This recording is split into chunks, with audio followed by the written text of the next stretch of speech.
To remove the ALDA, which is this piece on the back of the injection pump, we'll need a 27 and a 24 millimeter wrench. So the 27, which mine is having an identity crisis and self-identifies as an 1 1/16, so I guess that'll work too.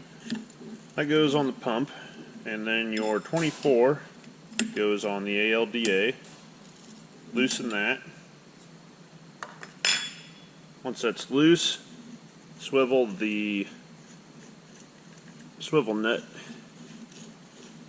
and eventually, if I go the right direction, that comes off, and the ALDA is off. To install the ALDA delete, clean all this crap out of there first. Thread that in. Take your 27 on the bottom, a 21 on the delete cap, and tighten.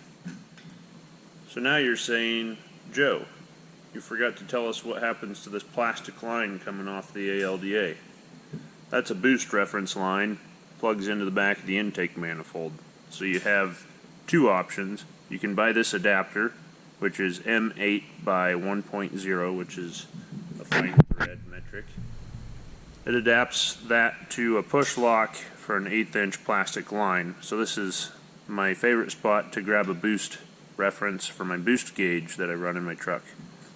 Or you can drill and tap that out to an NPT thread if that suits you better. But this is only like a $3 fitting, so that's what we went with there.